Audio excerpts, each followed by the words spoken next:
Hola, ¿qué tal? Mi nombre es Luis Alfredo Pomojulco de Cochea y en esta ocasión voy a hablarles sobre la personalidad y trastornos de la personalidad. Comenzaré por una pequeña definición de la personalidad y daré paso a los tres tipos de trastorno de la personalidad. Muy bien, la personalidad es el conjunto de características físicas, genéticas y sociales que reúne un individuo y que lo hacen diferente y único respecto del resto. Tiene preferencia en el latín personalis, compuesta por el vocablo persona, que implica la máscara apreciada históricamente en el teatro, con referencia también en el griego prosopon, literal para máscara, y el sufijo alis, traducido como referido a, comprende así las cualidades del individuo. Debe entenderse la interpretación de máscara como los detalles de uno y no como alguna clase de escondite. Muy bien, entonces continuamos con trastornos de la personalidad. Si bien existen distintas formas de estructurar y abordar trastornos de la personalidad, nosotros vamos a optar aquí por seguir la clasificación de la DSM y BTR, pese a que se encuentra próxima a su revisión y tiene ciertas deficiencias. La seleccionamos por su capacidad para generar un único lenguaje científico y permitir dar estructura a algo tan mutable como las alteraciones de la personalidad. Uno de sus principales aciertos es la creación de grupos clasificatorios de trastornos de la personalidad que de forma la personalidad da que perdón, trastornos de la personalidad de forma que distintos trastornos que comparten ciertos síntomas quedan emparentados. Eh, Comenzaremos por el primer trastorno, que es el grupo A, excéntricos. El trastorno de personalidad paranoide se caracteriza por un patrón de conducta estable caracterizado por la desconfianza y suspicacia, de forma que se interpreta maliciosamente la intención de los actos de los demás. La sospecha de ir a ser engañado se mantiene constante pese a la ausencia de datos que lo justifiquen. Así evitan dar datos a los demás que consideren que serán utilizados en su contra. La persecución continua de ataques contra su persona o a su reputación generan rencores mantenidos de forma prolongada en el tiempo.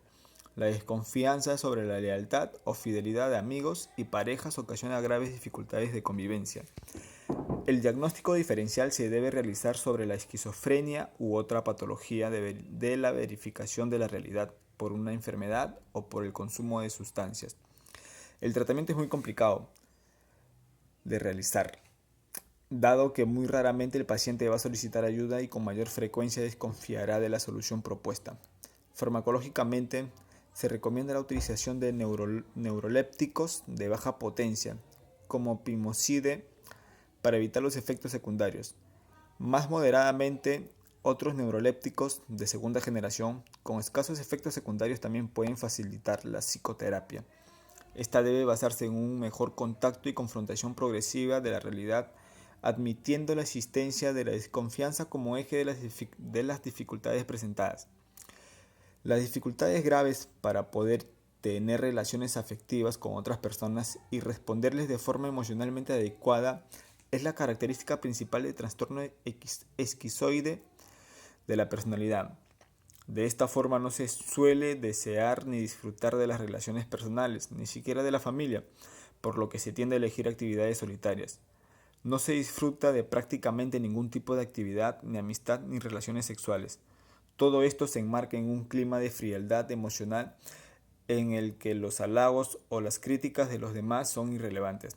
Este trastorno se distingue de otros trastornos de la personalidad, en especial del evitativo. En este, el rechazo del contacto se produce por el miedo a ser rechazado, mientras que en el esquizoide simplemente no desea tener contacto, sin más motivación. Asimismo, debe ser diferenciado del trastorno esquizotípico, que veremos a continuación. Al igual que este, debe ser distinguido a sí mismo como patología del espectro esquizofrénico sin ser esquizofrenia. El trastorno esquizotípico de la personalidad agrupa una serie de alteraciones en el comportamiento, pensamiento y percepción. Entre estas alteraciones destacan las ideas de referencia sin llegar a tener carácter delirante, estableciendo una tendencia al pensamiento mágico que afecta a la conducta y que no se explica por normas subculturales como la superstición, Se producen problemas sociales e interpersonales junto a una reducción de las relaciones sociales de comienzo al principio de la vida adulta. El aspecto en general es extraño. El pensamiento tiende a la suspicacia o a la paranoide y a la expresión del lenguaje. Se hace rara, así como las experiencias perceptivas. El resultado final es una falta de amigos y de confianza, salvo en familiares de primer grado, generando una elevada ansiedad social relacionada fundamentalmente con los miedos paranoides, más que con juicios negativos, autocríticos sobre sí mismo. Muy bien, entonces continuamos con el grupo B, que vendría a ser dramático emotivos. Una de las mayores controversias sobre los trastornos de la personalidad consiste en la aceptación como enfermedad de trastorno antisocial de la personalidad. Si bien es una de las formas más antiguamente estudiadas, Richard lo, lo calificó como locura moral. La falta de repercusión afectiva de sus actuaciones y la sobrevaloración de las conductas delictivas hacen que esta categoría se halle sobredimensionada en los contextos forenses,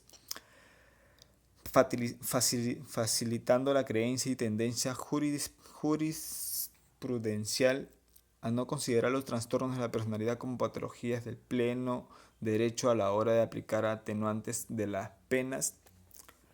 La diferencia principal debe hacerse con conductas similares que se puedan realizar en el seno de un trastorno bipolar, principalmente en fase maníaca o en la esquizofrenia. En resumen, se trata de personas que desprecian y violan con frecuencia los derechos de los demás desde los 15 años de edad, con lo que fracasan en adaptarse a las normas sociales, son deshonestos para conseguir un beneficio personal o simplemente por placer. Su actuación se suele enmarcar en la impulsividad, irritabilidad y agresividad, con gran dificultad para planificar el futuro con despreocupación de su seguridad o de los demás. La responsabilidad y la falta de remordimiento les hace justificar su conducta inadaptada socialmente.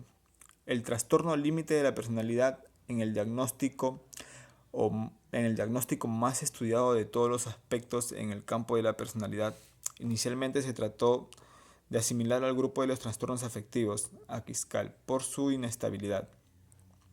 Posteriormente trató de asimilarse al trastorno de estrés postraumático, Grossman-Yehuda, por su frecuente relación con el trauma infantil y la impulsabilidad cognitiva y su conductual. Sin embargo, estas investigaciones han ayudado a configurar una patología biológicamente independiente de cualquier otro grupo, como destacan las pruebas endocrinológicas y neurofuncionales. Entonces continuamos con el grupo C, ansiosos. El trastorno de la personalidad por evitación se caracteriza por un patrón de conducta de inhibición social debido a unos marcados sentimientos de inferioridad e hipersensibilidad a la evaluación. Por ello se evita relaciones íntimas y actividades o trabajos que puedan implicar un contacto interpersonal por el miedo a la crítica y la desaprobación. Solo se implica con la gente si está convencido de que va a gustar. Los sentimientos de inferioridad le hacen verse socialmente incapaz y sin interés en el terreno personal. Como se mencionó anteriormente, el trastorno evitativo se debe distinguir del esquizoide, basándose en la falta del deseo de mantener relaciones del esquizoide y en la inseguridad del evitativo.